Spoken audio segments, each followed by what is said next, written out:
Guys, welcome back to my channel Wangxian forever love. तो आज मैं आप लोगों के लिए वांगxian ओमेगा वर्जन एक वन शॉट एफएफ लेकर आई हूँ। उम्मीद करूँगी कि ये स्टोरी आप लोगों को अच्छी लगे एंड अच्छी लगे तो प्लीज़ आप लोग कमेंट बॉक्स में अपनी राय ज़रूर लिखिएगा। तो अगर आप मेरी स्टोरी को पहली बार सुन रहे हैं, प्लीज़ मेरे चैनल को सब्सक्राइब करें एंड बेल आइकन को प्रेस ज़रूर कर लें एंड वीडियो को भी लाइक कर ही देना। वीडियो को एक लाइक देने में क्या ही जाता है। एंड वंस अगेन अपनी राय कमेंट बॉक्स में लिखना बिल्कुल ना भूलें। तो अब ज़्यादा बकबक ना करते हुए हम अपनी स्टोरी की तरफ। इंसान आए हैं धरती से, न जाने कितने सारे जानवर विलुप्त हो चुके हैं। इंसान जानवरों के दुश्मन बन चुके हैं। भगवान ने भी इंसानों के आने के बाद ना जाने कितने जानवरों को मिटा दिया। बेचारे डायनासोर वो तो बिल्कुल करके ख़त्म हो चुके हैं और अब इंसान इस पैकिंग के पीछे पड़े हुए हैं। इंसान जो इस पैकिंग को पकड़ते हैं और ऊंचे दाम पर बेच देते हैं, जिसकी वजह से सारे इस पैकिंग्स जो बहुत परेशान हैं और वो अपने राजा के पास जाते हैं और बोलते हैं अब हमें यहाँ रहना ही नहीं है, अब हम धरती पर रहना ही नहीं चाहते हैं। उसके बाद इस पैकिंग का राजा जो सबको ऑर्डर देता है कि सारे लोग अपने सुंदर सुंदर विंग्स को फहराएं और सारे स्पैक्सिस चले गए मून की तरफ। उन्होंने वहाँ पर एक सुंदर सा अपना किंगडम बसाया और वो वहाँ खुशी खुशी रहने लगे। वो लगभग 500 या 1000 लाख सालों तक वहाँ पर रहे होंगे शांति से। लेकिन अब इंसानों के पास टेक्नोलॉजी आ चुकी है। उनके पास बड़े बड़े रॉकेट्स हैं जो वो बार बार चाँद पर भेजते रहते हैं और अब तो उनके पास सैटेलाइट्स भी हैं। लेकिन ये प्रॉब्लम क्या कम थी कि अब वहाँ पर एक और प्रॉब्लम आ गई है। चाँद की हालत ख़राब होने की वजह से वहाँ पर ओमेगा सर्वाइव नहीं कर पा रहे हैं और उनकी डेथ हो रही है, जिसकी वजह से बहुत सारे अल्फाज को अपने मेड नहीं मिल रहे हैं। और उनमें से बेचारे उन लोगों के किंग भी हैं जो कि 1000 साल से कुंवारे बैठे हैं और उन्हें उनका मेड नहीं मिल रहा है और बहुत सारे स्पैक्सिस को भी उनका मेड नहीं मिल रहा है।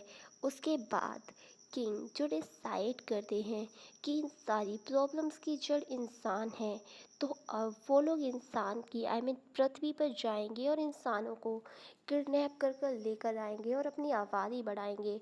और जब वे बहुत सारे हो जाएंगे तो वो अर्थ पे कब्जा कर लेंगे और इंसानों को अपना गुलाम बना लेंगे। ये सुनकर वहाँ पर खड़े हुए हर एक पर्सन जो अग्री कर जाता है और वो सारे लोग इस बात को मान जाते हैं कि अब वो लोग पृथ्वी पर जाएंगे, ओमेगास को किडनैप करेंगे और अपना आज़ादी आबादी बढ़ाएंगे।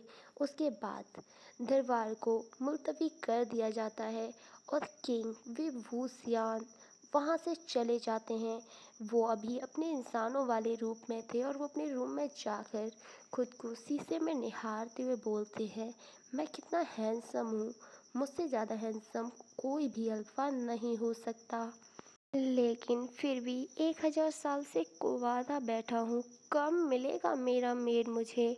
उसके बाद किंग जो बेचारे सोने चले जाते हैं और वो कर भी क्या सकते हैं। और दूसरी तरफ बहुत सारे स्पैक्सिस जो कि पृथ्वी की तरफ गए और जब इंसानों ने इतने सारे सुंदर सुंदर स्पैक्सिस देखे तो बहुत हैरान हो गए थे। जब तक इंसान कोई रिएक्ट कर पाते, उन स्पैक्सिस ने एक एक सुंदर सुंदर ओमेगा को उठाकर लेकर उड़ना शुरू कर दिया था मून की तरफ। एंड सबसे लास्ट में एक प्यारा सा अल्फा बॉय जो कि बहुत छोटा सा था, वो एक प्यारे से ओमेगा के पास जाता है और वो उसे पकड़ लेता है। और वो ओमेगा कोई और नहीं, हमारा वांग जी था। और वो डरने की बजाय उस लिटिल अल्फा बॉय से कहता है, तुम मुझे इस तरह मत पकड़ो, मैं तुम्हारी पीठ पे बैठ जाता हूँ। ये सुनकर वो लिटिल अल्फा बॉय शॉक रह गया था, लेकिन वो कहता है ठीक है बैठ जाओ। उसके बाद वांग जी जो उस स्पैक्सिस की पीठ पे बैठ जाता है और धरती से आसमान में राइड लेने लगता है और वो पहुंच जाता है चांद पर बिना रॉकेट के। ये इंटरेस्टिंग है ना। उसके बाद उसे देखकर वहाँ पर सारे लोग शॉक थे क्योंकि बाकी सारे ओमेगास रो रहे थे, चिल्ला रहे थे। लेकिन हमारा वांग जी जो उस बच्चे के साथ बातें करते हुए जा रहा था और वो बच्चा भी वांग जी के साथ काफ़ी ज़्यादा घुल मिल गया था। उसके बाद वो बच्चा वांग जी को लेकर पहुंच जाता है किंग के दरबार में। और वहाँ पर किंग ही उपस्थित नहीं था, वहाँ पर सारे लोग प्रेजेंट थे बस किंग के सिवाय। उसके बाद वांग जी जो थ्रोन की तरफ देखते हुए बोलता है, क्या मैं वहाँ जाकर बैठ जाऊँ? वो छोटा सा अल्फा बॉय कहता है, तुम पागल हो क्या? वो किंग की जगह है, वहाँ कोई नहीं बैठता, इसीलिए तो मैं बोल रहा हूँ, मैं किसी किंग से कम हूँ क्या? उसके बाद हमारा वांग जी जो थ्रोन के पास जाता है और उसे जाकर देखने लगता है। तभी हमारा विभूषियान वहाँ आ जाता है और वो वांग जी की तरफ देखते हुए बोलता है, ये कौन है? और तभी वांग जी जो पीछे मुड़ के देखता है तो वो थोड़ा सरप्राइज रह जाता है, क्योंकि ये अल्फा सच में बहुत हैंडसम था। लेकिन हमारा वांग जी है टेढ़ी चीज़, तो इतनी आसानी से वो किसी पे लट्टू होने वाला तो है नहीं। उसके बाद वांग जी जो विभूषियान से बोलता है, मिस्टर किंग क्या मैं यहाँ बैठ जाऊँ?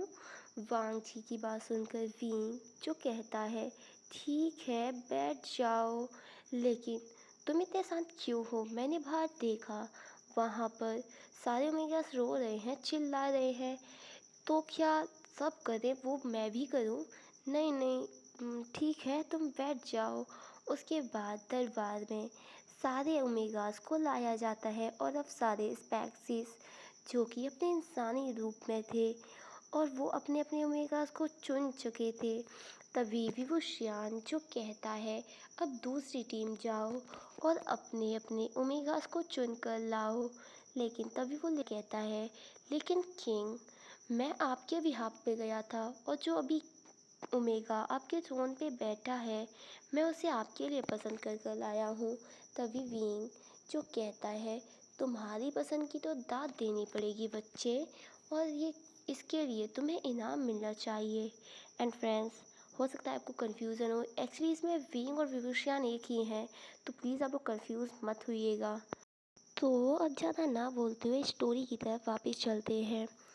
तो विंग उस बच्चे से कहता है, तुम्हें इसके लिए इनाम मिलना चाहिए, चलो बताओ तुम्हें क्या चाहिए। उसके बाद वो बच्चा कहता है, अभी जो इंसान इतना बड़ा सा खिलौना लेकर आए हैं ना, मुझे वो चाहिए, क्या मैं ले सकता हूँ?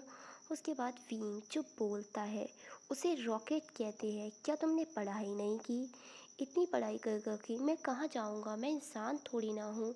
उसके बाद वो स्पैक्सिस का नन्हा सा बच्चा इंसानों के द्वारा लाए गए उस रैकेट के साथ खेलने लगता है। और दूसरी तरफ हमारा वांग जी जो विंग से पूछता है, ए उसने कहा कि मैं तुम्हारे लिए लाया गया हूँ, इसका क्या मतलब है? ये सुनकर हमारा विंग जो एक टैब सी स्माइल देकर कहता है, इसका मतलब है मैं तुम मेरे ओमेगा हो और मैं तुम्हारा अल्फ़ा। हाँ, ये पाया है, मैं तुम्हारा ओमेगा हूँ। तुमने समझ के क्या रखा है? किडनैप करके ले आए हो, इसका मतलब ये है कि मैं तुम्हारा हो जाऊँगा। मुझे पटाना ना इतना आसान नहीं है। हमारा वांग जी जो कि एक टैब भाई के साथ ये सब बोल रहा था और उसके बाद वो एटीट्यूड से पैर के ऊपर पैर रखकर थ्रोन पे बैठ जाता है। वहाँ पर खड़े हुए सारे लोग जो डर गए थे और वो शॉक थे कि ये ओमेगा कितना ज़्यादा डेंजरस है, और वो किंग के सामने डरने की बजाय उन्हें चैलेंज कर रहा है कि वो उसे पटा कर दिखाएं। उसके बाद विंग जो वांग जी के पास बैठ जाता है और बोलता है, तुम्हें पता है ना मैं किंग हूँ, तो मैं क्या करूँ तुम किंग हो तो? वैसे तुम्हारी एज कितनी है? उसके बाद हमारा विंग जो डरते हुए बोलता है, मैं बस 1000 साल का हूँ, मैं बहुत छोटा हूँ ना अभी। तुम छोटे हो तो मेरे परदादा के परदादा के परदादा के और उनके भी पता नहीं कितने दादाओं के दादा लगते हो, और तुम मुझे छोटे बता रहे हो। तो मिस्टर कुजुर्ग हैंडसम, अब मुझे भी लग रहा है कि तुम मेरे अल्फ़ा हो, पर इतना आसान नहीं है मुझे हासिल कर पाना। दूसरी तरफ हमारा विंग जो कहता है, तुमने मुझे बुजुर्ग कहा, हाँ तो हैंडसम भी तो कहा है। उसके बाद हमारा वांगी जो वहाँ से उठकर चला जाता है और स्पैक्सिंग किंगडम को देखने लगता है वो किंगडम जो बहुत ब्यूटीफुल था। वो इतना ज़्यादा ब्यूटीफुल था कि हमारा व्यांग जी जो उसे बस देख ही जा रहा था, और दूसरी तरफ हमारा विंग जो अब तक थ्रोन पे बैठा हुआ था और वो सोच रहा था ये ओमेगा तो कुछ ज़्यादा ही परवर निकला। एंड गाइस, इसी के साथ ये स्टोरी ख़त्म होती है। मिलते हैं इसके नेक्स्ट चैप्टर में। तो प्लीज़ आप लोग मेरे चैनल को सब्सक्राइब कर लें इस स्टोरी को पूरा सुनने के लिए। और मैं ऐसी इंटरेस्टिंग स्टोरीज लाती रहती हूँ, इसके लिए मेरे बेल आइकन को प्रेस करना बिल्कुल ना भूलें। तो गाइस, ये देखना बहुत इंटरेस्टिंग होने वाला है कि नेक्स्ट चैप्टर में क्या होगा। क्या हमारा वांग जी विंग का ओमेगा बनने के लिए राज़ी हो जाएगा, या फिर हमारा विंग जो वांग जी को पटा ही लेगा आखिरकार। आखिरकार किंग जो है एक ओमेगा को नहीं मना सकता। तो गाइस, ये सारी चीज़ें बहुत इंटरेस्टिंग होने वाली है। एंड इस स्टोरी में आगे क्या होगा, बहुत ज़्यादा मज़े आने वाले हैं। एंड ये बस एक छोटी सी स्टोरी है, प्लीज़ आप लोग इन्जॉय करना है। एंड कमेंट बॉक्स में ज़रूर बताना है ये चैप्टर कैसा लगा। एंड मैं वेट करूँगी आप लोगों की कमेंट का। एंड वंस अगेन, अगर आप मेरी स्टोरी को पहली बार सुन रहे हैं तो प्लीज़ मेरे चैनल को सब्सक्राइब कर लें एंड बेल आइकन को प्रेस कर लें एंड वीडियो को लाइक भी कर देना। तो अभी के लिए बस इतना ही। अपना ख्याल रखें एंड मेरे चैनल से हमेशा जुड़े रहें।